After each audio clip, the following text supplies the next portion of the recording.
Let's go. I am profoundly grateful for the humor that you're all bringing to this. My name is Dan Malik. I'm with the firm Du Bois & King. I'm a landscape architect and a planner and certified arborist, which is an important consideration along this frontage. And we're here tonight to discuss what's called local concerns, which is part of a scoping study process for exploring sidewalk along Munsill Avenue. And we'll get into the details, but first, I want to thank you again for coming and honor the members of the stakeholder committee, many of whom are here, Ian Albinson and Darla Senecal, Valerie Capels, and we've also been assisted by Eric Coda with Public Works. Kevin Harper's here also. Yeah, of course. Hey, Kevin Harper, thank you. Resident builder, Bristol Works owner and administrator, Kevin, thank you. You're welcome. Meredith McFarland with Park and Rec, Eric Coda, and also Porter Knight's been assisting us as well with guidance and document review. And we meet about once a month to discuss these things. And on March 17th, Kevin and Valerie and Darla and Ian were all out on this street walking, getting to know the corridor. And the question is, why is it called local concerns? And we talk about this at the office. You know, it's a term that the Vermont Agency of Transportation uses, and it is their funding along with the town of Bristol's that's making this study possible. And the word concern, you sometimes think it requires a furrowed brow for, you know, concerns. And so does it mean things you worry about, or is it also things that you simply care about, matters and issues of importance? And we've decided it's both, whether it's your family or your town. Sometimes you worry about things, and those are the same things that you also care deeply about. And so this local concerns meeting is a step in a process of a scoping study, which is really about members of the public, residents of Munsill Avenue, and other citizens of the town to talk about what's meaningful and important to them about potentially a sidewalk along Munsill Avenue.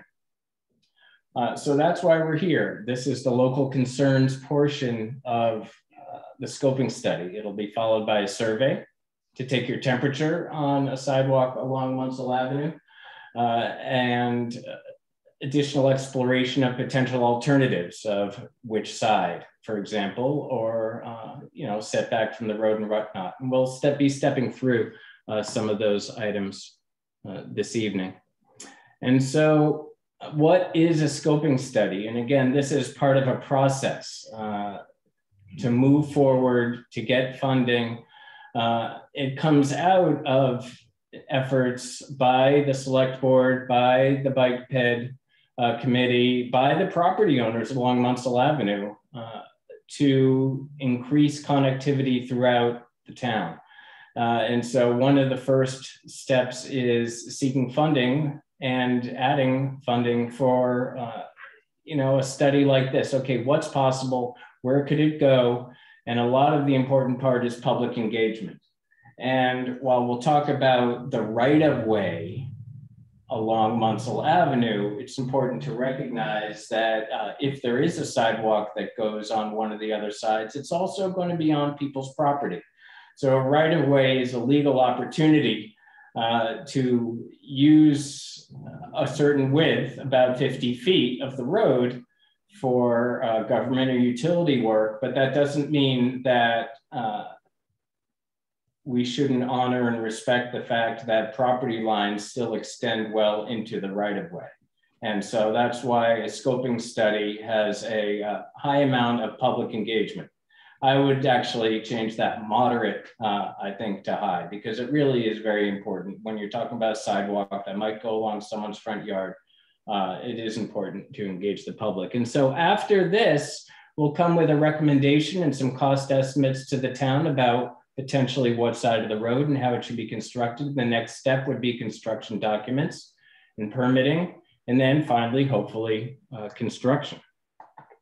So the goal of the scoping study is to really prioritize. What are the options? What might be appropriate? What did we hear in the public outreach in terms of concerns and desires? And what do we think, based on our evaluation of the existing conditions, where the utilities are, where the trees are, what have you, what would be the best solutions for the town to explore further, take it to the next steps of applying for construction funding. Doing one of these studies is a key to that from V-Trans standpoint, and then potentially building. So why Munsill Avenue? That's the big question. First of all, there isn't a sidewalk along Munsill Avenue. It's one of the few, if not the only, of the north-south roads anyway, within the downtown area that does not have a sidewalk. Bristol Works employs over 120 people. For the foreseeable future, it's the location of your police station, as well as a medical office, as well as about, there's some 47,000 square feet of production space and office space in that facility. And there is also a stop for Tri-Valley Transit right at Bristol Works, and that's right there. There's also, for that reason, some more truck traffic along Munsill Avenue. And so part of these sidewalk projects are not only connectivity, but it's really a public safety issue as well. There are about 20 plus homes, including multifamily homes along Munsill Avenue. And so getting between those homes and the Creamy Stand and downtown and Mount Abe, what have you, and destinations along Main Street is critical. We saw in our visit on March 17th, plenty of people walking in the road, students walking in the road. Just today, when there are puddles along the edges of Munsill Avenue, you have folks walking even further into the middle of the road.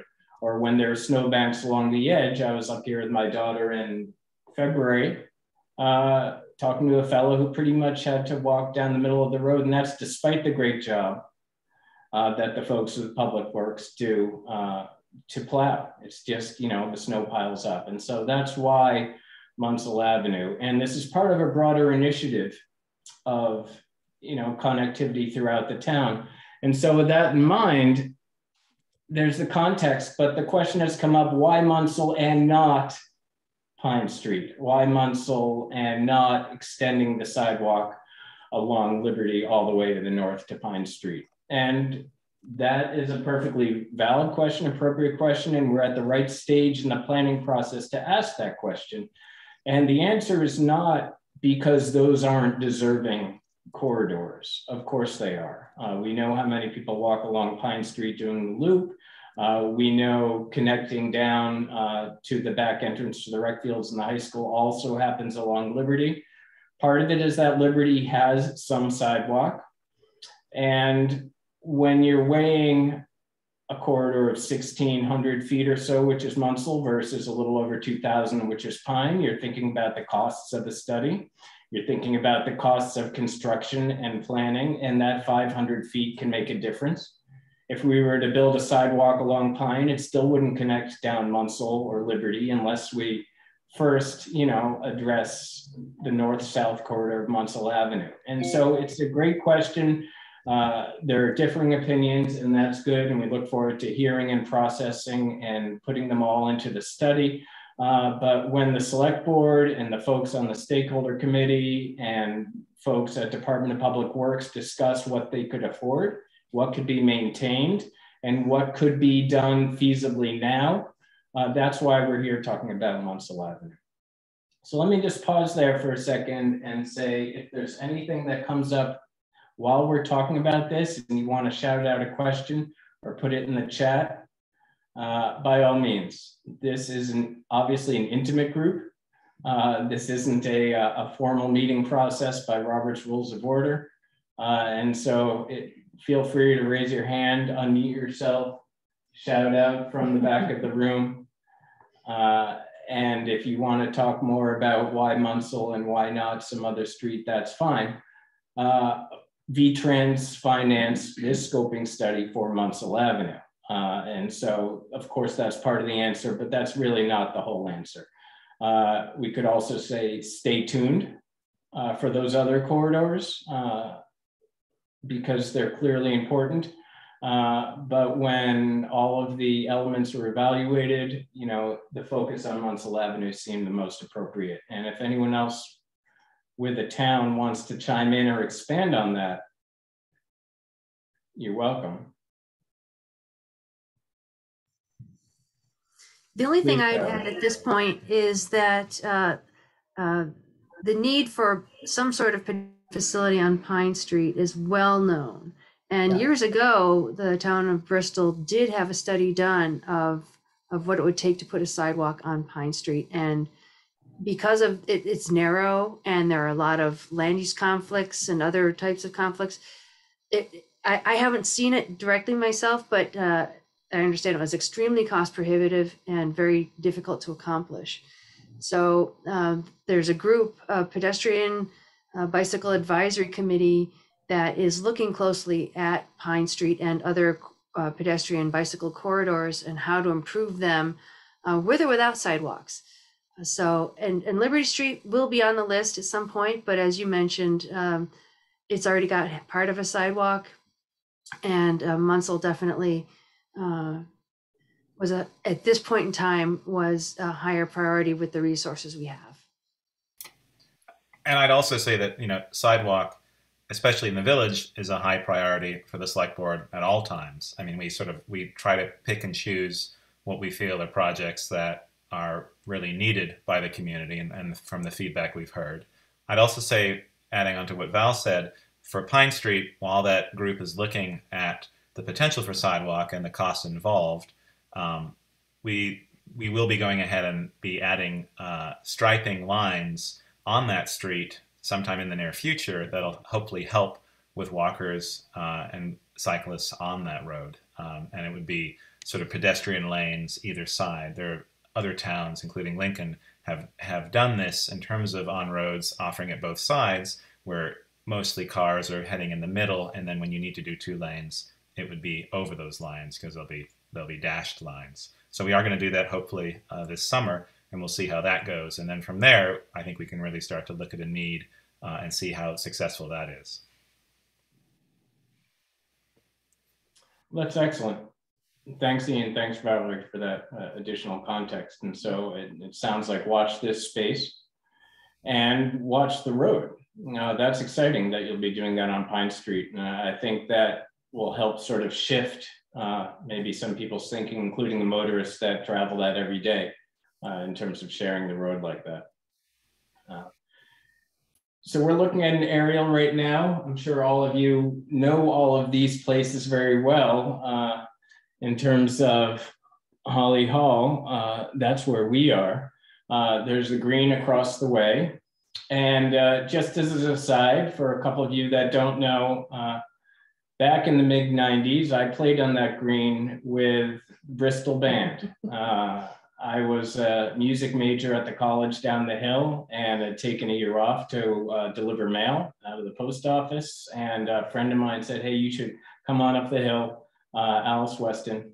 And she convinced me to play my trombone with the Bristol Band for a couple seasons. And so I have fond memories of that green. And someday I'll also tell you about the great horned owl down on Bristol Flats, but that's another story. So it's wonderful to be here. Waitsfield Telecom, Bristol Works, right there at the top we talked about. And Kevin, if you wanted to talk more about some of the plans for potential residential development, it is on bristolworks.org, so we're not speaking out of turn, for the mixed use expansion of that property. Yeah, so I can briefly state that we've created a planned unit development that allows for a little more flexibility and encourages density in what is a mixed use zone. So looking for residential and commercial to benefit from the proximity one to the other, walk to work kind of thing. And you know, we did just complete last week the sale of one of the larger buildings to Mountain Health, the FQHC. It's been on campus now for close to 10 years, which is pretty strong commitment that they're going to be there forever. And that's anyone who walks through the door who needs care is welcomed. So it has a sort of a permanence and an openness that I think is very meaningful to the community, and to not be able to walk to it seems a little crazy. So then there's an awful lot of bicycle traffic to the health center, but also as you mentioned earlier, the 120 or more jobs that are there. There's quite an increasing number of people who come to Bristol Works campus for one reason or another, whether they work there or they're visiting as a client to the Red Clover Dentistry, or stopping to see the police or the supervisory union that's also on campus. The accessibility, look, it's the key here is close to home. When we survey our staff, the main reason they come to us instead of somewhere else is because it's close to home. And so bicycle walking makes it even more welcoming and practical for a wide variety of users of this campus. And just to finish up, there's an acre at the south end, just south of the police department. And if this were blown up, I could show it a little bit, or maybe you have another image, I don't know. And then there's about a half of an acre on the other corner, Pine and Maple. And together between those two, between those two areas, given that it's a planned unit development and this acreage is 6 acres or so is contiguous, we could put as many as 7 units of housing on one or another or both of those 2 lots, which, in my mind, it's ideal for housing. It's surrounded by housing. There's a little trailer park on the corner there across from that one lot on Maple and Pine, and some very modest sort of, I think, originally worker homes to the west of that lot at the south end. So I think if we chose the right structures and God willing made them affordable some way, shape, or form, there'd be all the more reason to want to connect the dots of residential, business, and downtown by way of a sidewalk. So I guess that's all I think I can add. Okay, well, good. Thank you. Anything else that comes up during the course of our discussion would be excellent. And so this photograph here on this page does show the campus a little more closely with the potential home building up in this corner at Maple and Pine, and then in the southwest corner near where the dirt parking lot is. Do I have that correct? Right up to the little white building on the bottom right-hand corner of that image is the phone company building. So that's our property line right there. So it's fully an acre. It'd be not hard to imagine coming right off of right off of Munsill, hanging a right like you're going to the police station or the supervisory union, and then take a right into a common area where it serves maybe 4 little cottages or a couple duplexes or something sort of on the modest and efficient small size. Wonderful. Good. Thank you. Just back to this photo, I wanted to mention at the same time when we were talking about connectivity throughout the town, our firm, Du Bois & King, another group, is actually exploring Airport Drive, heading up to the school, and a sidewalk that comes up, about the location of where the words Airport Drive are as well. So that's, part of the bigger picture so we're moving forward on multiple fronts. Just a few photos that were 2 quick trips to the site, and we saw this many people and more walking along Munsill Avenue. This was back, I think, in February, and this gentleman here lives in the multifamily building on the southern block on the east side. And, you know, that's an instance of where just the snow was piled such that he was walking in the middle. And from, I understand from some resident feedback that we've had so far, you know, the crews do a great job of plowing the sidewalks very quickly. So we'd expect that if there were a sidewalk along Munsill Avenue, that this fellow would be walking along it, and he was on his way to Shaw's.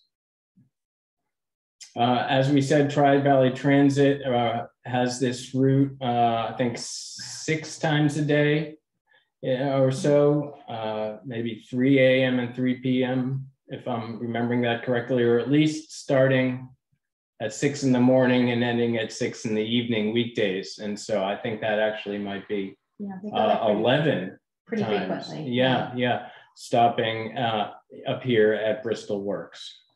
And we do have at least 3 employees that use that every day to come to and from work. It's pretty awesome. And I can't imagine that that Mountain Health doesn't benefit from it as well in terms of attracting Sure. people who don't have cars or are unable to walk or bicycle to their appointments.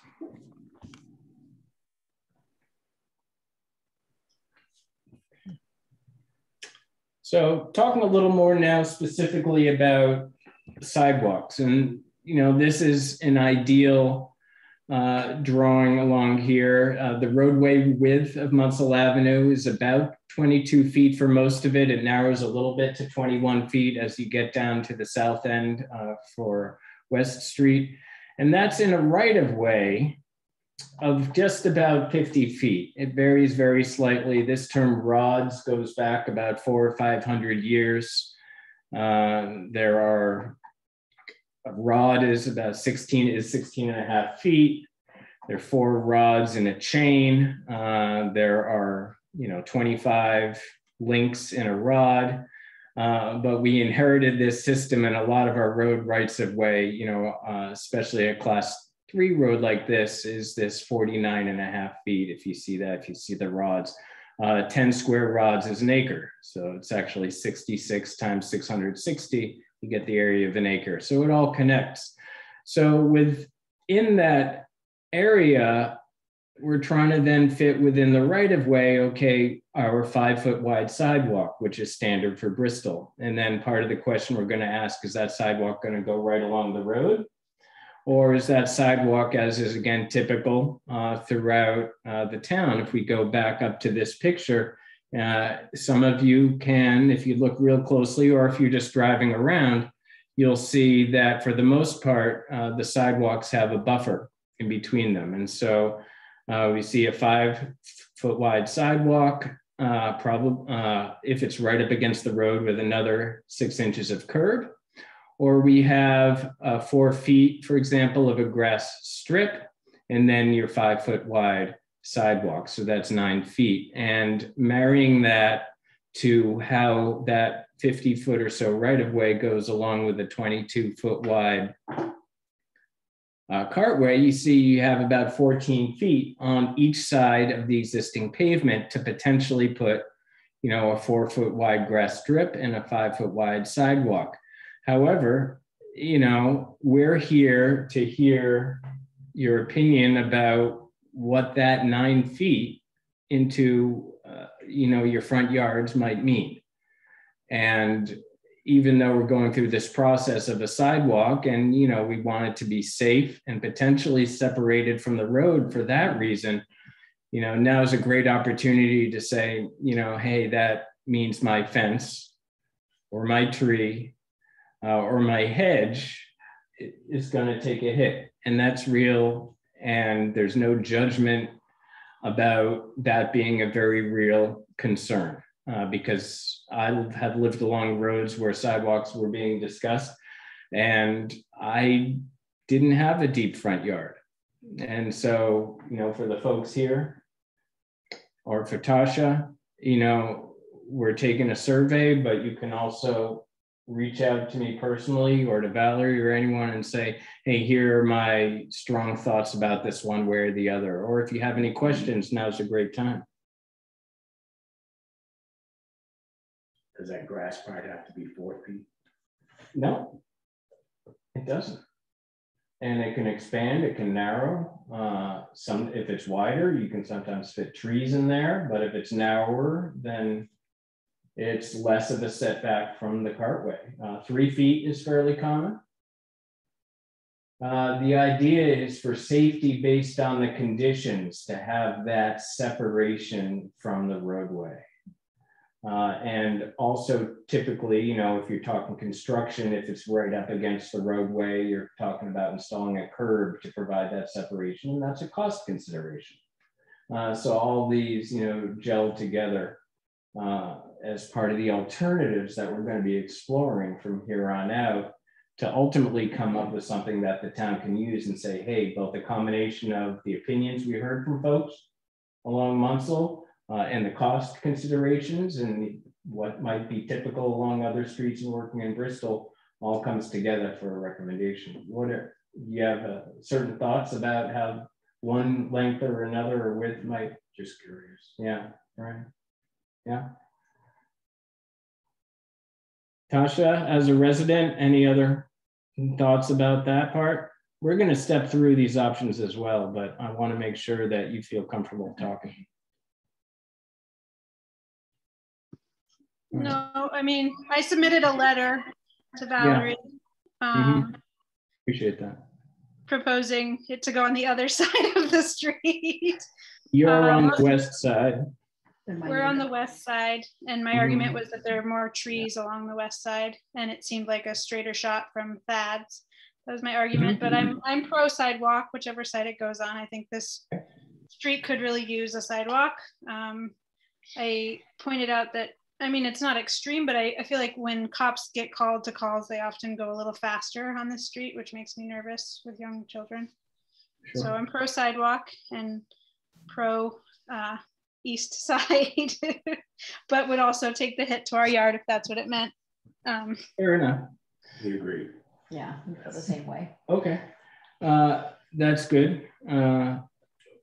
With any group of people, you know, there are folks that might still be in Pittsford or couldn't make it, but you are here, you are offering your opinion.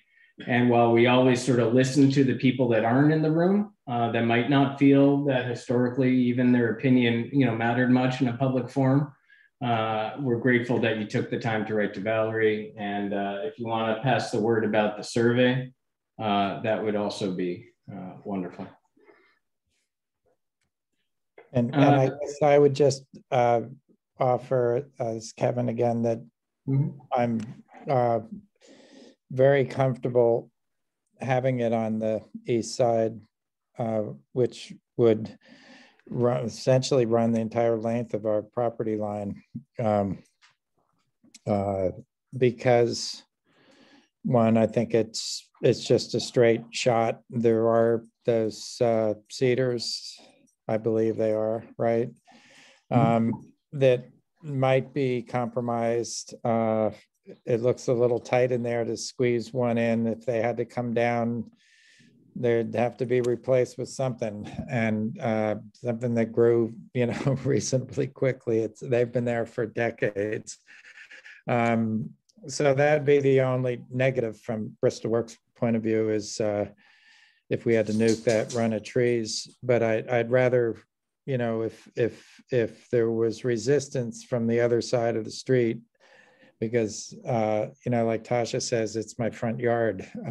You know, do you really need to have it here? That's understandable. And I think if there was a strong feeling of that up and down, that would sort of put an end to it being on the west side. And Tasha, I appreciate your flexibility. Thank you for saying that. But I'm so almost hoping it's on the other side, on the east side. I think it just it makes more sense all the way down the road. But that's easy for me to say. I don't live there. So Have we heard from anyone else Kevin down? has a question. Kevin, just to follow up on what you were saying about your cedar trees, is there a chance that the fence would be on the inside of your cedars, and so it'd be like on the parking lot side? Is that? Yeah, I mean, I think possibility? yeah, I think that would make the most sense. Yeah. Yeah, so we're skipping around here, and certainly the tree side, which is great. And I'm glad we feel comfortable doing that with this group. And so we have this slide here that talks about trees while we're on the subject, and it is an interest of mine, you know, in terms of the impacts to root systems, the types of pruning that can be successfully done on a tree and have it look okay, and the type that potentially can. So on the bottom left, we are looking at those red cedars that have been, like Kevin said, you know, here for at least 25, 30 years or so. And, you know, they've grown well. About that? I was just saying, remember when they were put in? Oh yeah, was it early mid 90s, you think? I don't know. It's been quite a long time. Okay, quite a long time is the official word. And if it does mean that it's about 3 feet, 3 or 4 feet from the existing edge of the cartway to the existing edge of the foliage of those plants. You have about 9 feet from the edge of the cartway to the trunks. Unfortunately, when you prune this kind of tree with the needles so far down, you go all the way back to the trunk, it doesn't typically regenerate. And so, Kevin, sure, part of what we will be exploring in this study is what are some viable solutions for potentially minimizing the headlight glare that could increase if you're pruning back that far, with an attractive fence combined with plants that do grow quickly to soften the appearance of the fence. And so there are solutions there. You know, I love trees obviously as much as anybody, but if the long-term solution sometimes is to, you know, recreate that street edge, that's a real viable solution and something that this study will explore. Okay. Just going back, utility poles can be moved. You know, the utility poles along Munsill actually sort of switch sides. So there isn't one side or the other that's necessarily better. And we have a later slide that shows that. The topography, which we'll also discuss a little later on, is fairly flat. And in fact, it's flat enough to have ponding along the edges. And I just took a bunch of photos of that a few hours ago.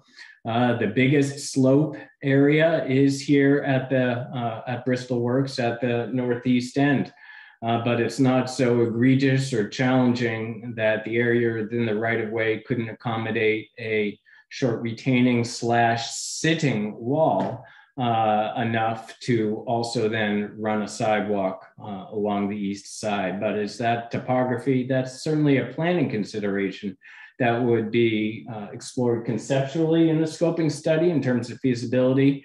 And then should an east side alignment be decided upon to move forward by the town, the engineering folks would get into the fine-tuned construction documents to figure out just the right solution for that location. And of course, like we said, there are fences. There are on both sides of the road. There are shrubs, and there are the trees that come up. And so what we've done is gone along, we measured the distances between the road and all of the trees that are within the right of way along both sides of the road. And there are a lot of sugar maples along there, a couple of Norway maples, which are, we can talk about Norway maples in another subject. They're a hardy tree. Also considered generally invasive, but you know, they certainly provide a lot of shade and make a lot of seeds.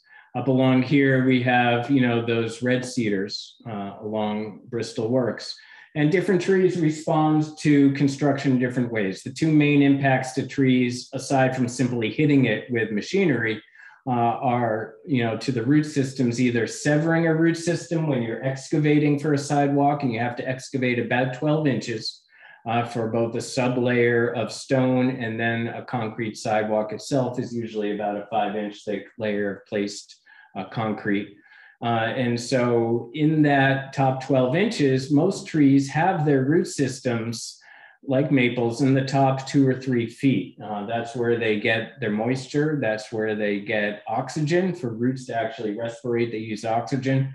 And a healthy soil actually has about 50% of its area is open for the roots to be able to get water and oxygen and nutrients. And some trees are more sensitive to their roots getting sort of sliced off, but there are things that you can do during construction to minimize that impact. And a lot of trees are sensitive to the soil compaction, which closes that pore space. And along this stretch, the maples, and there's a white pine toward the south, and the cedars are a little more susceptible to impacts from compaction, soil compaction. And so to the extent possible, the big thing is actually, if you're putting in a sidewalk, to make sure the machinery stays on the cartway side, the road side, as much as possible, so you don't have heavy machinery over the root systems. So it's something we'll be really exploring carefully in our options. But as you can see, and as Tasha mentioned, there are at least as many, especially deciduous trees, along the west side, that's the lower part of this photograph, and closer than there are on the east side of the road. And down near Thad's, there's this older sugar maple, which I've looked at and has already lost some limbs. And even though that would normally seem to be a fairly sensitive tree, the town is also, careful about what hazards and risks it might be propagating by putting in a sidewalk. And in some cases, the right solution, if it's to take out a tree that's already exhibiting some structural issues, like that tree is, in a way that's a bit of a win-win. And there's always the potential to plant more trees, younger trees, what have you. I have a question. Yeah. Has John Swepson, as the Bristol tree warden, been consulted at all in this project? Because I know he has strong opinions. Even though it's a Norway maple in our yard, he felt very strongly that it needed to stay. So I'm just curious if how much he's been consulted. He hasn't, but we just put him on our list of folks to do that, because I'd love to be able to walk the corridor with him. And, that Norway maple is a living thing. Its root system is in a relatively flat site, is helping to gather stormwater and minimize ponding elsewhere. And so did he specifically say why that tree, which is very common and planted a lot of places, and context matters. But what did he tell you about that tree, Tasha? Just that there are a few hardwoods in the town and that they're high value. We had talked about pruning it or asked about the options, and seemed protective of it, even though it was a Norway maple, and we were surprised. You were? Oh, okay. Because it's a Norway maple, and they get a bad rap for being invasive, but I think big trees anywhere in this town should be kept, in my opinion. But. Yeah, that's good. And it's good that you have someone working with a town who values sort of a balanced perspective on tree cover and the role that it plays. It's complicated. It's not an either or. And I'm not Dr. Nair about only planting natives unless it's the right tree in the right place. I'm partial to some other plants, and there are reasons that the Norway maple was brought by John Bartram in 1756 to Philadelphia. Because it offers great shade, it grows quickly, and it's relatively pest-free and disease-free.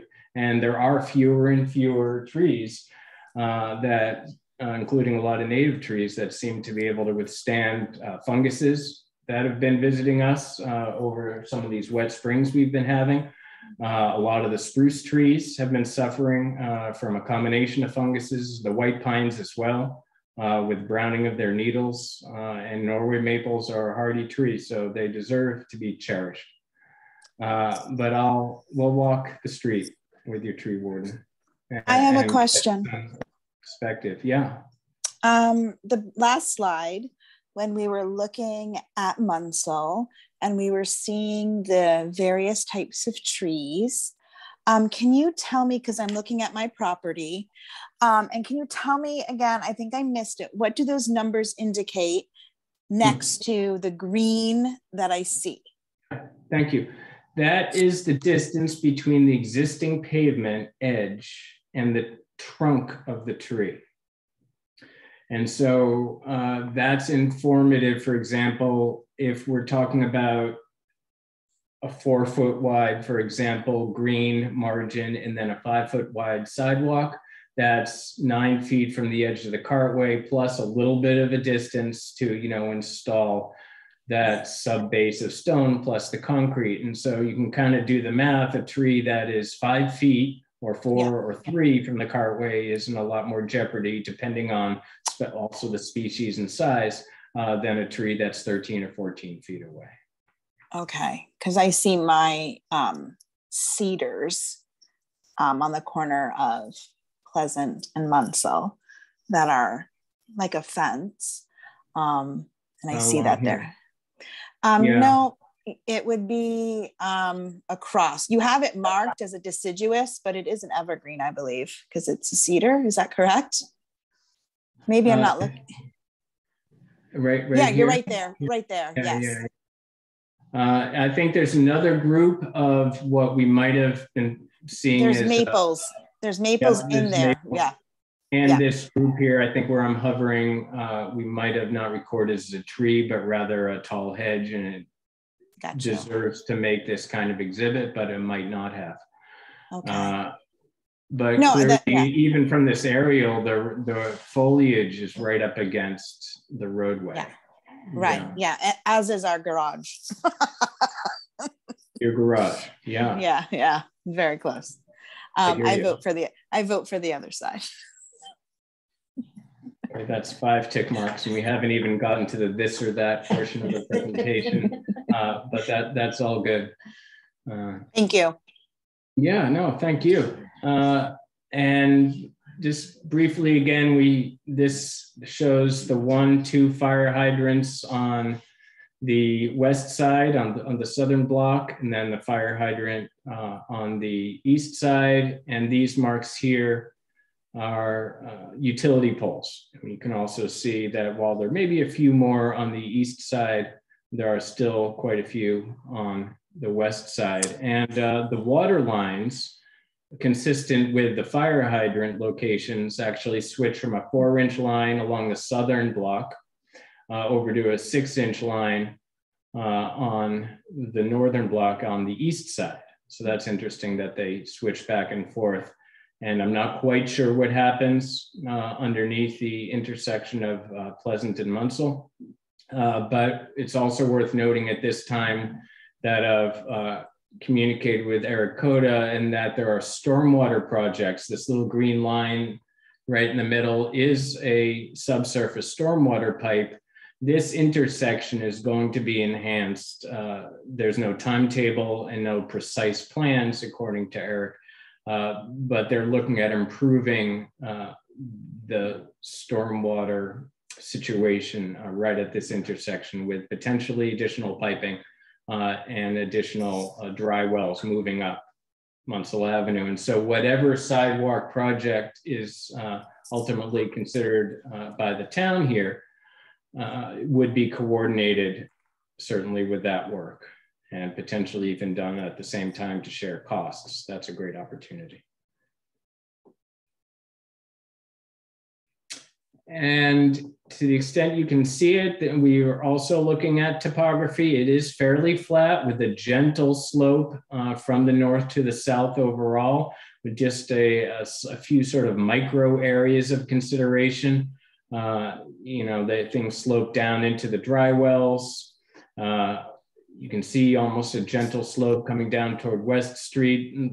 The largest slope when it comes actually to building a sidewalk, like I said, is that area for a potential seating wall right along the north end on the east side. So this or that, yeah, here's the fun part.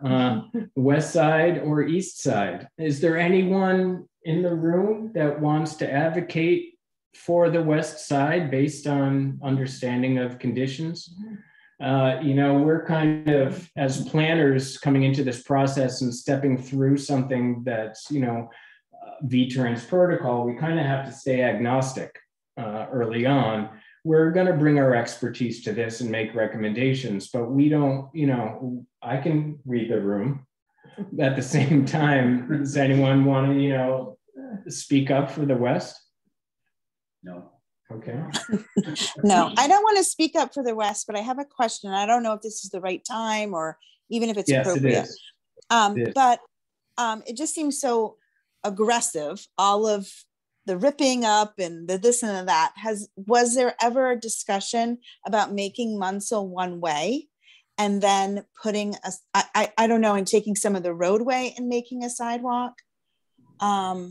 I don't know, probably because of the police department, you can't, but I just wanted to ask that question because our roads in Bristol are very tiny. And when there are cars, it was just a thought, like maybe make it one way, put the sidewalk on the other side of the road. Everybody's happy. Thank you.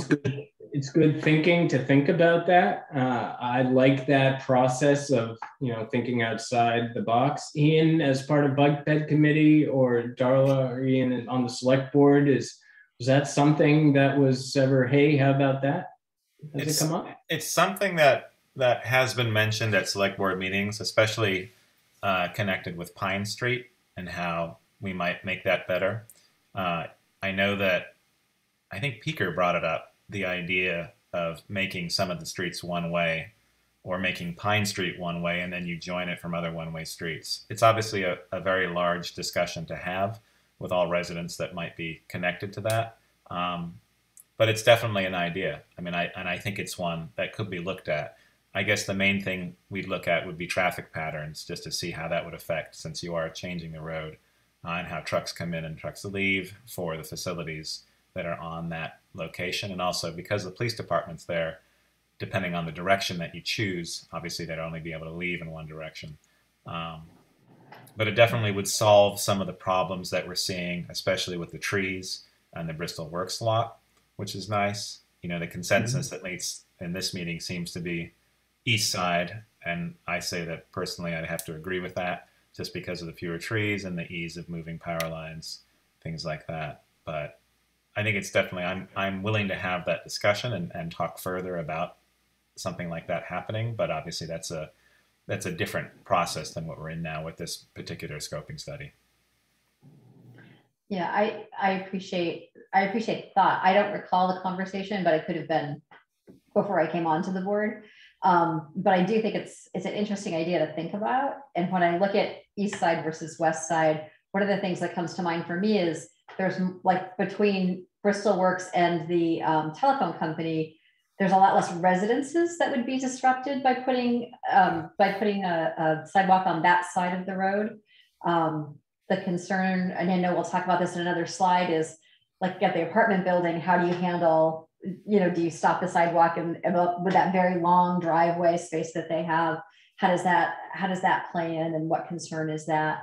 And again, the water system there, what's going to happen with that drain? And if we put a sidewalk in, would we coordinate that project at the same time? How do those things feed together? We don't want to tear up something we're going to put in new to do the water piece. So those are questions that come to my mind. Yeah, absolutely. And this is an opportunity to address both and to coordinate them and to think about the drainage patterns along all of Munsill and how, you know, potentially putting in a buffer and sort of that access management issue of the apartment building with the long stretch. Is it an opportunity to say, okay, let's see if we can narrow the entrance ways and sort of the two. There are also some shared driveways right next to it. And, you know, so some of the throats, if you will, are a little wider as a result of that, because you actually have a driveway that's going right along the property line and then branching off. Bristol loves a shared driveway. Yeah. And then I have one more question. Sorry.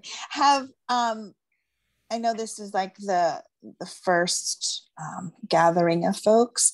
Are there sketches that have been made that show us what these roads will look like, east versus west, how things will be taken out?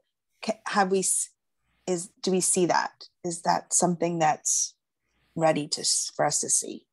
Great, that's the next step. Oh, okay. And so right now we're in sort of the initial information gathering, okay, whether it's mapping the utilities and the trees and the roadway right of way, and the initial public outreach.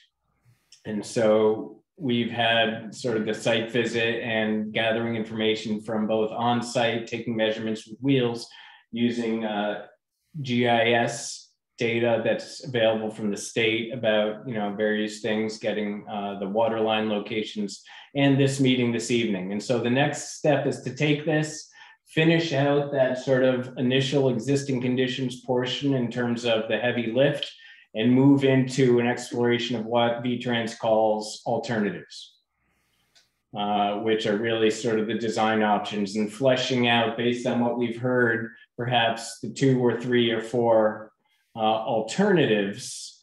And then the step after that will be to present them to you, make them available, have another survey, have another public presentation, and along with the input from Public Works and Recreation and your select board, come up with what would be the preferred alternative based on all these variables that we're talking about.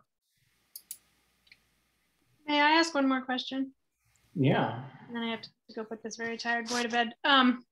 He's done well. Love you. It's way past his bedtime, but we both wanted to be here.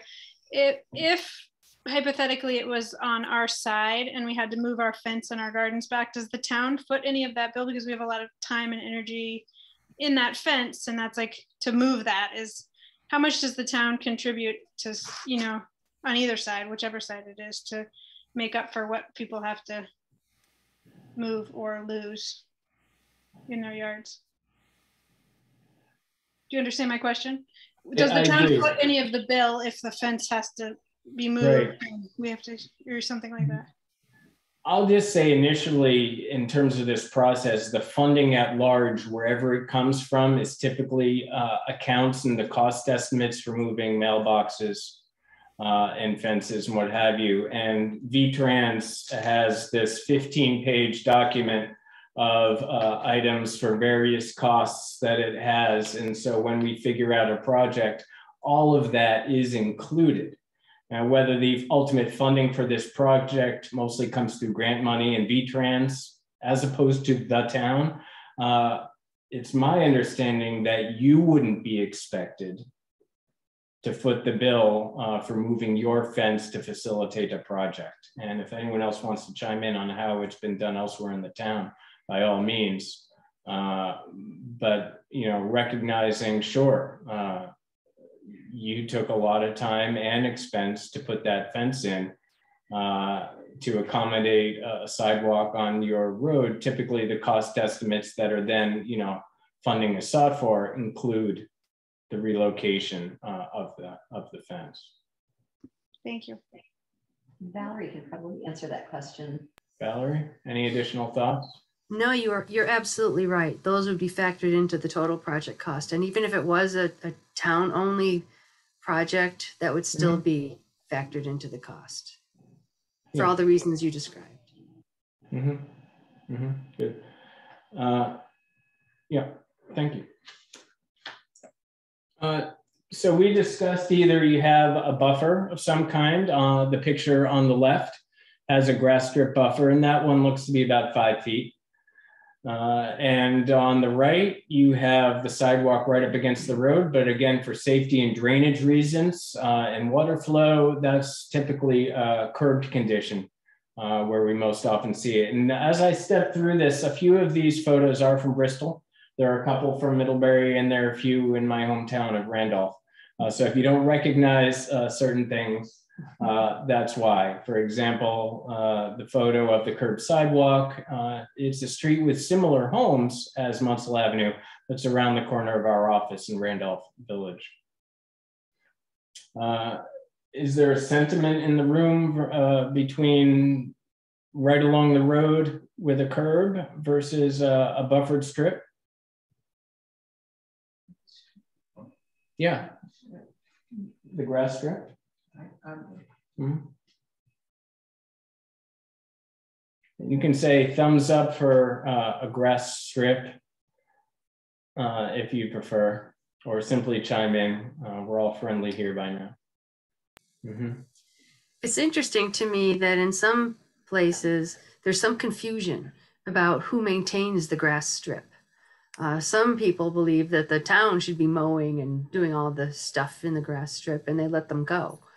Other property owners don't mind or even take some pride in keeping those grass strips looking good. But it's not always a well understood thing. Okay. I just think for me, for our look, again, I'm so visual, like to see what the curb looks like versus the grass. But I'm thinking, and again, like it just seems like I'm looking at my property, I'm thinking of my house, and I'm like, wow, there's going to be a substantial amount gone. And so I can't really visualize either or at this moment. I really need to see some sort of pictures. Well, there's some stakes in the ground in front of you in your yard where either one of those would be located. You know, to actually put a few stakes and string a string between them and, you know, lay it out both ways. That's very visual, and it'll show you a lot. I would recommend that. That's an easy one to do.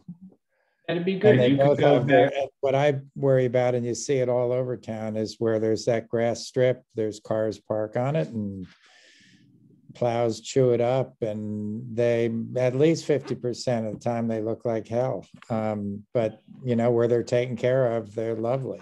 But it does eat up. It brings that sidewalk much closer to a lot of people's front door, which has a negative effect on folks. I get it. Dan, did you say is there a standard width or is it variable? It's variable. I would say the minimum typical is 3 feet.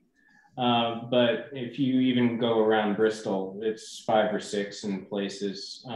You know, they're put in years ago, but certainly this time of year, the grass and they've taken a hit. But I think typical, we'd probably look, if we were exploring this buffer option in terms of doing drawings, we'd look at 4 feet. What's handicap accessibility though? Isn't that 5? Oh, I'm sorry. That's For the buffer, itself. for the grass. Oh, okay. Sorry. Looking at in this context on this street, when we compare it to Liberty or Maple or Elm or Church or what have you, it seems like a 4-foot width is fairly normative, but the sidewalk itself would be 5 feet clear. Okay, sorry. Yep. Sure. So the picture on the right looks like you'd lose less land. Sure. Yeah, you would. Absolutely. Yeah. In addition to the land, there's an expense. A curbed concrete sidewalk is more expensive than an uncurbed one. At the end of the day, that's not a small consideration. It can add, you know, all that extra, whether it's granite or concrete. You know, the curb material is an option, but it could add 30–40% to the price of the project to put a curb along. And obviously that's not the only consideration. Folks' yards are a huge one. And what, you know, safety would suggest along this corridor with the trucks, but it's, you know, part of the equation. Dan, am I correct that curbed sidewalks also require drainage considerations? Exactly, and sometimes they can solve that, you know, if there's something along the road, but it would also typically include about 1 every 100 feet of a dry well. That's the VTrans standard is considered, you know, and it would depend on the sort of the micro topography of the street, but about a cost estimate typically looks at 1 dry well the digging of it, the vault, what have you, one every 100 feet or so. And so that could be along this road, it could be as many as 12 or 14 dry wells to go along, long intervals along the curb. Yeah. Mm-hmm. Whereas you can grade the buffer strips such as, to hopefully gather some of the runoff. And again, every situation is different, but during construction, depending on how you build a sidewalk, how the adjacent driveway topography is, most of the puddles happen, as we know, right along those arcs, the radii of driveways or roadways. And so, yes, that's part of the cost. It's not just the curb, it's the increased drainage. Where's the water going to go? You don't want it running onto West Street. And I'm sure Thad doesn't want it running, all into his parking lot either. Yeah, the downhill residents get the brunt of it.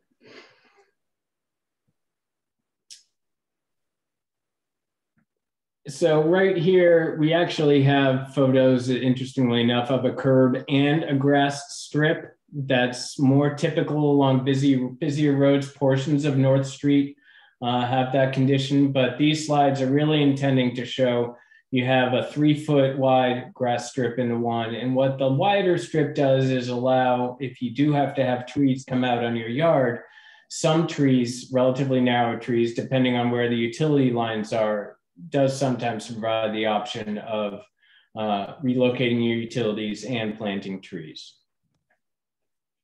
But that width really, in relatively shallow yard setbacks, we find most folks would rather have the narrower strip, potentially lose less of the yard. But, a community that also is trying to promote its town maintained street tree program might opt for something that has, a wider buffer.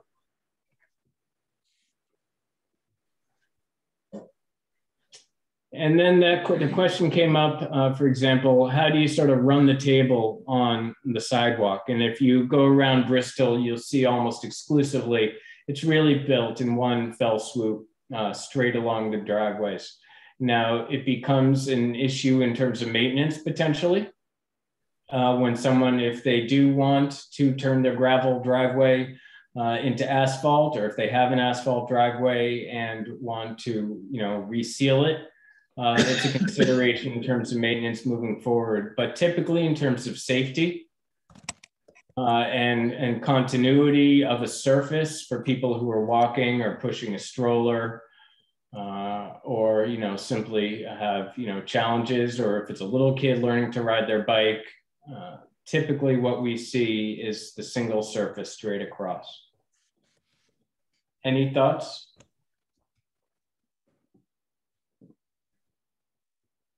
I think there's a mix of blacktop and crushed stone driveways on Munsill. Mm-hmm. There are. Does it make a difference? It doesn't. If it's blacktop, it's very easy to do a very clean saw cut straight across. You want to make sure that joint is tight, because the last thing you want is water getting in that crack and underneath either the sidewalk or the driveway, freezing and thawing, causing divots and whatnot. Is that a road or a driveway? That is a driveway on the right. Yeah. So you're saying it would be like that and not the sidewalk wouldn't go through it? Typically, and what you see in your town is what's shown on the left, where the sidewalk is constructed across the material, whether it's dirt or gravel or asphalt of the existing condition. That tends to be easier in terms of construction. Better longevity in terms of having fewer locations where the sidewalk is stopping and starting in terms of maintenance, but it does potentially have issues for the homeowner if they want to change the surface of the driveway. If they do want to put in asphalt or reseal, it requires a little more care on their end. So that's no small thing. And if the driveway were to go straight across, Bristol might have or might consider a policy of how those situations would be dealt with. If a homeowner were to either reseal or change the surface of their driveway, it should be clear that they stop at the sidewalk and continue on the other side.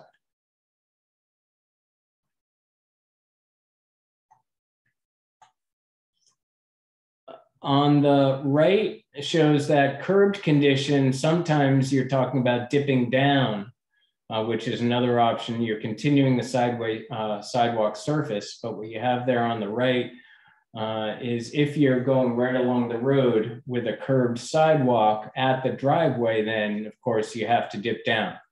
That curb material has to go down to the cartway surface and then back up again on the other side.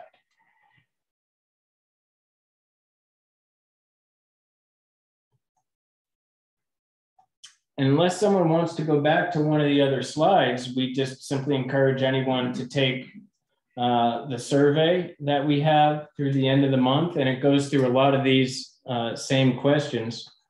That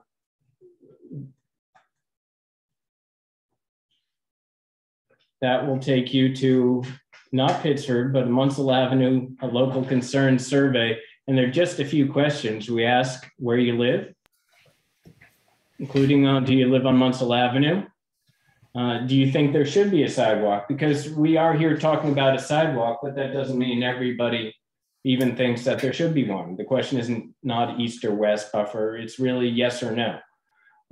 And that's an important bit of information, because in addition to those alternatives you mentioned, there is one called no build. There's always the alternative of not to do something.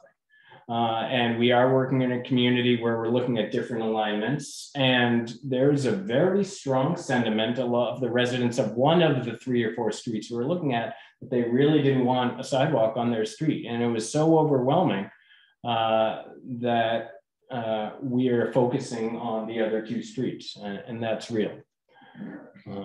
From everything I hear and everyone I talk to, and the planning that has happened so far, it sounds like there's a positive sentiment toward a sidewalk on Munsill Avenue, but we have to ask the question. And we ask a little bit about how long, much folks do walk along Munsill Avenue, simply as a data point. There's no, someone who never walks along Munsill Avenue, their opinion still matters, but we simply sort of want to record it as part of this process. East side, west side, toward Mount Aber, Bristol Works, buffered or right along the road and curbed. And then any other thoughts that you or anyone else might have. And the both of you are welcome to take separate or work together on your survey by all means. Does anyone else have anything that they'd like to discuss then right now? You can even hold your phone up to that QR code and it'll actually take you right to the survey. And we have that at the end. We'll keep it up on the screen. And so this survey will be open through the 31st. We'll be able to collate all the results by June 15th at the latest. We'll develop those alternatives and those drawings for a couple months after that. We'll have the public presentation we were talking about again in September. We'll have one more survey that'll be open for a period so folks can really say that one or that one or that one based on actual illustrations. And then the final report that both goes through the existing conditions that we've documented, what we heard in these meetings and from the survey, and what the proposed alternatives are, the preferred alternative, and some cost estimating preliminary. That whole report will be submitted to the town later in 2022. Can I just ask one question before I jump? Have we gone up and down the street knocking on doors or hanging door knob tags, or how active have we been to engage one-on-one with the folks up and down the street? When we went out in March, we had a door hanger that went on every door to at least say, hey, this is what's happening. Yeah. As things continue to happen, I think it would be appropriate for another walk with another door hanger and saying, okay, remember that first door hanger? Well, here's the follow-up. Here's the follow-up. That is important, Kevin, because there are folks that either aren't as internet savvy as at least the rest of you are, or wouldn't come out to an evening meeting, and they should be kept to process. The earlier in the process we get their attention, the better. It gets so bad when it's down the road and that we think there's a general consensus, and there's 2 or 3 people say, well, I never heard anything about this. You have a battle right off the bat because they didn't feel that anybody gave a hoot. And I think we should go out of our way to avoid that potential. So I don't know how to do that, but there's not that many folks to hit. You're right. And not only does that make it easier, but that also the voice of each of those individuals is therefore, proportionally that much more important. Yeah. So thanks. Logistically, is it another door hanger? Or do you think there might be another way to try to bring everyone into the conversation? Maybe a mailing. Mailing. Mm-hmm. Another option. Yeah, I don't know. It's a bit of a, too much information isn't going to work. It's overwhelming, and too little doesn't inspire. So is there a way to, you haven't made a decision on which side, right? So you can't render an image of it that's useful. So I think it's more about, hey, we're having another meeting on such and such at such time. Love to have your input. Maybe something that's real targeted to a moment in time, or a link, or here's fill out this form or answer these questions, or I don't know. I don't do enough for this sort of thing, but I do know that. I've run into situations where neighbors feel that the town got away with something, like on a change of a zoning district or something, and they didn't know about it. Well, it was posted. There were 3 meetings. It was talked about. I guess you didn't hear about it, and I just think there's a real risk there.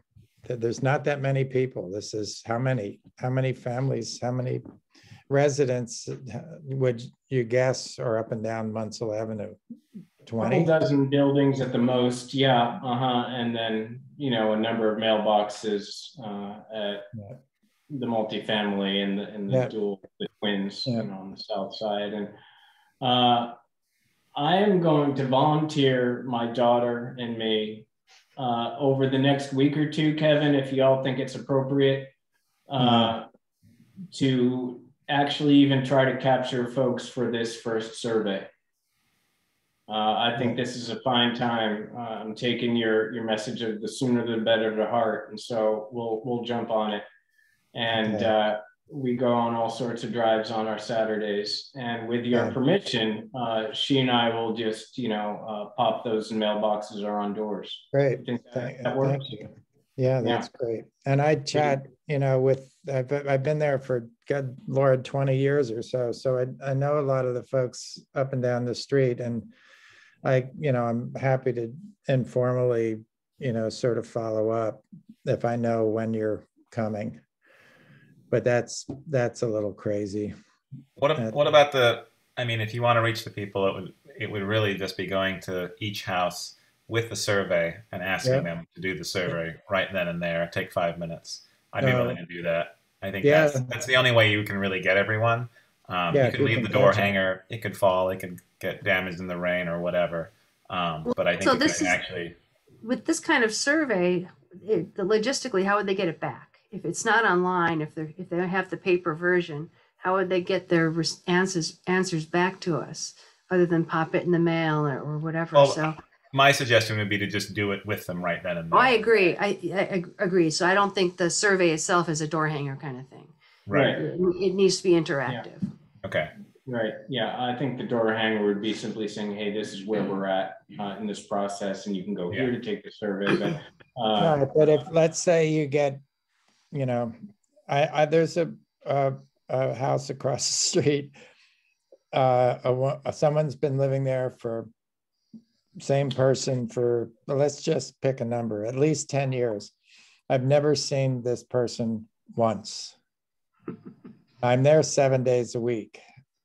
And so you're going to have people that you are not going to see when you go there. So what do we do then? Can we mail those individuals that seem to sort of hibernate or don't, you know, really aren't particularly social, or they might have night jobs and they're just asleep during the day? They're not going to answer the door. So is it unreasonable to send a mailing to, you know, the half a dozen out of 24 we didn't get to, you know, personally to fill out the survey? I don't think so. I think that seems very reasonable. You know, it's not like we're mailing the entire population of the town. No. It's 20 We people. need to return, we need to include return mail. Yep. Postage. Put a stamp. Yeah, make on it as easy as possible. It's a very small expense. Yeah. If there is an expense. And if we can just capture half of the people or more, just on a door-to-door and talking to people on, you know, over maybe a couple of days or, you know, a couple of days, a couple of weeks, then it's like you said, it's like maybe it's 3 people we didn't reach. We send them a letter, and if we get a response, we do, and if we don't, we don't. But we feel that, okay, we've got, you know, 75% of the people on this road, and we've got what we need. All right. Well, great. Thanks, guys. Great work. I'm going to run. Thank you. Thank you, Kevin. Thanks, Kevin. With that, thank you very much. With that, I think Katie and I, my daughter, will do that extra door hanger. Am I hearing, Ian, or others, that there might be folks in the town who could do the door-to-door survey aspect? Yeah, I think that's fine. Yeah, it would be the same. Can I ask a question? Sorry, I don't see a hand raised button here or anything, but can I ask a question about this door-to-door survey? Is the person planning on who's planning on doing the door-to-door survey, are they planning on giving the same amount of background and information that's being given on this meeting to anybody that they're going to be asking the survey of? Given that I look at the number of participants here tonight, and I don't see a ton of residents from Munsill Ave right now. And I would be concerned with the amount of background the people are getting in making an informed choice or making an informed, you know, contribution to that survey. That's a really good question. Well, Chris, you know, on our initial walk, which was the day I chatted with you, you know, we were dropping door hangers then. So people hopefully have been informed of what's happening. You know, we have a smattering of those people here at the meeting tonight. We've also had people email the town with opinions as well outside of this group this evening. So we are reaching people, but you're right. You know, there's potential that we could go up to somebody and they'd have no idea what was going on. And I think maybe, you know, select board members like myself and Darla are familiar with this project, and we should be able to talk to the person about the project fairly eloquently with as, you know, a little bit of detail. But we also, with the survey too, it's a fairly simple survey. We try to keep it as simple as possible. And so I think even the survey gives a little bit of background, and you can easily understand, oh, it's a sidewalk. Okay, which side would you like it on? And I think most people who have a house on one side probably want it on the other side. But you're right. It is something that for us to be aware of if we do go door to door. I think it's that last point you made, Ian, which you know obviously from being in the town and being on the select board, is probably what this is going to devolve into. And it's as simple. And I totally appreciate the elegance and the simplicity of the study, of the survey. But when you dig into what it means to have the sidewalk, how much it's going to take away from somebody's lawn, or whatever the property, whatever, that's a bit of that's background that's critical, I think, to the first question that's being asked, which I think I heard it mentioned about 10 minutes ago, which was not which side of the street would you want a sidewalk on, but do you want a sidewalk on Munsill Ave to begin with? Mm-hmm. So Chris, just so you know too, Dan has some really great color handouts that go through all of the slides that we just looked at. So if anyone was going around with that, it would be we could have copies of that with us as well. So either leave with folks or walk through it with them too. So that would be another option. So they would at least have access to some of that information. That's great. Apologies because I joined late, but is that also, is that documentation also going to be online somewhere? Yeah, it's on the town website. Okay, great. It's this entire presentation. It's a printout of the presentation that we did this evening. And yeah, sure, it would be appropriate to have several of those, you know, for context for differences, because not a lot of folks can really picture what it's going to be. Kevin's string idea was fantastic. But, you know, to go through that string exercise with everyone that you knock on the door isn't necessarily feasible. And as part of a scoping study, we really are doing our best. And at the end of the day, if we don't capture 100% of the people, you know, that is okay. But I love this effort to get as many as possible. It's heartening and wonderful, and really speaks well to this group. I mean, you could also, part of it too, given that there's a higher number of houses on the west side, it could very easily turn into, no, I'm on the west side, so I want it on the east side, and then the opposite's happening on the other side. But because if we reach more people on one of the sides than the other, then you'd have priority. And even if that happens, even if all of the residents on the west side who are greater than the ones on the east want it on the east side, you could then return to the residents on the east side and just explain the situation, what's happening, if you don't get them, or I don't know. I mean, it's a lot of time engaging with the public, which is what we should be doing. But at some point, there has to be the decision made whether to go forward if there's enough interest in this. Mm-hmm. Yeah, I think if we do this, if we have another door hanger, if we make an effort both to knock on doors and send a mailing, I think Bristol should be very satisfied that it's done its due diligence as part of this scoping study process. Remembering as well that it's not the end of the process, but it's just a very important stage in it. And keeping the lines of communication open are critical. And recognizing, Chris, I appreciate the point that, you know, we've been talking about this now for, you know, almost 2 hours. And we're going through all the parameters and the permutations, and that's not possible in 5 or 10 minutes. And the first reaction a lot of people have might be an emotional one. And getting past that, if you can, if that's even an objective, isn't going to be easy. But making sure that people are aware of the process, and that whatever they think, however passionately, is recorded and honored, that's in and of itself an important thing, even if you can't distill it into a data point. Letting people have their voice heard is important just by itself. When you get an opportunity, Dan, shoot me that PDF that you used this evening, and I'll put it on the town website tomorrow. Thank you, Ian. Will do. Well, any closing thoughts from anyone on the committee or in the audience here this evening? And thank you all for staying up for this. Well, I appreciate it very much. Please take the survey, those of you that are here. But your opinions and your thoughts that were expressed this evening have all been recorded. You know, let everybody know that it's happening. I think it's going to be advertised already. On Instagram, it'll be on Front Porch Forum and the town website. There's a project page for this. You link to it right along the left side of the town website. You can get here. You'll be able to get the presentation this evening and have the link to the survey as well. And we look forward to continuing the conversation. Thank you very much. Thank you, Dan. Thank you, Darla. Thank you all. Bye, Thank everyone. you, Dan, and everybody. Thank you. Right.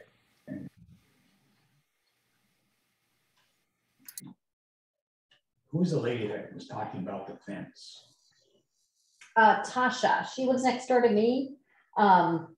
She's in, oh gosh, what was her name? North of Pleasant or south of Pleasant? South, Okay. on the opposite side of the road, on the So I was trying to on the picture west side of the where- road. They have the white picket fence that sets back from the road. They put it up about a year and a half ago. That's their house. Set back some distance.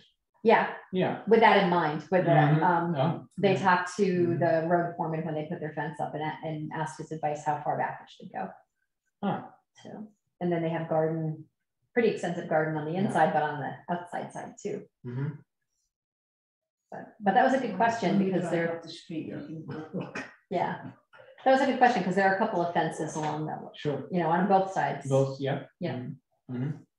Yeah, that's a very good question in terms of the costs. Great. You know, it's actually a tricky thing sometimes about fences and objects that are in the right of way, and who pays to move them. In some cases, V-Trans will not pay to move objects in the right of way, depending if it's a state road, for example. If it's a state road. Yeah, because they're not supposed to be in the right of way to begin with, so they won't pay to move them. So they're considered non-conforming uses, but I don't think that would be a particular concern on a local street. Safe travels home. Good to see you both. Likewise. Thanks for Glad you're being both so on the game. end. Mhm. Yeah. Yeah, continue to feel well. Yeah, I like your hat. Oh, thank you. I think this was a very nice presentation that was done, being able to talk to, you know, you could talk to people and. By all means, at least one of you picked up my card, which is great. If you have any other thoughts, reach out, give me a call. We can, Yeah. we can go online and do the survey. Please do. Yeah. We will. Thanks. That I Take can, care. I can see that Kevin is anxious because he's got. He talked a lot to us the day that we were out there. He was out there with us and talking to us about the trees, and his concern was more for like folks like you that have to look at the buildings. You know, his concern was more about the screening and what was it going to look like for you. You know, so he was anxious in that respect. He was more concerned about neighbors than Those the trees have itself, been I there think. for so many years, and it was an understanding. This is when Andrew Johnson owned that property, and he wanted to do things in the town. You know, in order to do something, those cedars had to be put in. So they needed some kind of screening done. Yeah. Oh, so that would have been, like you said, over 20, 30 years, 20, 25 years ago, he said? Oh, yeah, we remember the cedars when we were, but that was an understanding that he. Interesting. Yeah, so those have been there a long time. Yeah. Yeah. Well, knowing that it's a commercial space in a residential neighborhood, they were probably looking for sound and light, you know, buffers. Yeah, the headlights are a big one. Electronic places there. I think it was when Emerson. Oh, yeah. Well, that was quite a while ago. That was really a long time ago. Yeah. I think that was about the time I moved to Bristol. The electronics book, Maybe. Yeah. I don't think he was here very long.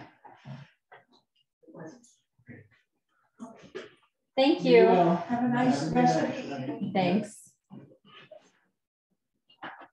Okay. I'm going to shut this down. Stop the screen share.